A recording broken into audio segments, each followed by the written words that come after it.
বর্তমানে সোশ্যাল মিডিয়াতে নতুন এক তথ্য পাওয়া গেছে। জানা গেছে পলাশ সাহা তার মায়ের ভয়ে স্ত্রী সুস্মিতাকে নিয়ে ঘরেই সময় কাটাতেন।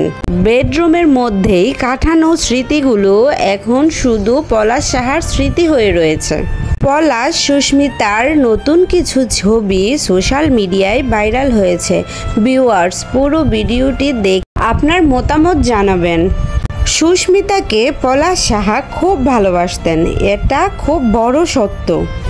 দুজনকে একসাথে দেখলেই বোঝা যায় দুজন কত খুশি ছিল, দুজন দুজনকে কত ভালোবাসতো। সুস্মিতা যদি খারাপ হতো, পলাশ চাইলেই তাকে ডিভোর্স দিতে পারত, কারণ পলাশ সাহার সেই এবিলিটি ছিল। কিন্তু পলাশ সাহা কখনোই তা করেননি, কারণ সুস্মিতার কোনো দোষ ছিল না। সুস্মিতার মাঝেই ভালোবাসা খুঁজে পেয়েছিল পলাশ সাহা।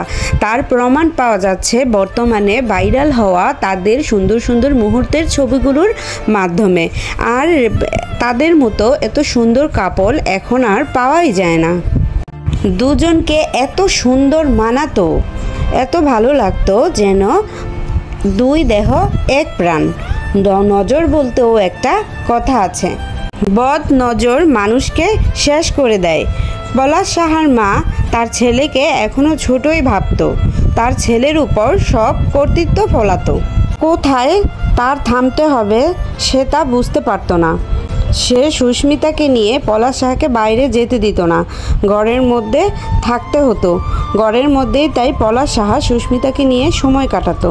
তাই তো দেখা যায় বেডরুমের মধ্যেই তাদের সুন্দর সুন্দর মুহূর্তের ছবি, আর এই বেডরুমের মধ্যেই তার মায়ের নজর থাকতো। বাইরে গেলেও মাকে নিয়ে যেতে হবে, এই সব কিছু অল্প বয়সী সদ্য বিবাহিত একটা মেয়ে মেনে নিতে পারে না। সুস্মিতা ও পলাশ সাহা দুজনে হাত ধরে হেঁটেছিল বাণিজ্য মেলায় গিয়ে, সেটা এখন এক সোনালি অতীত।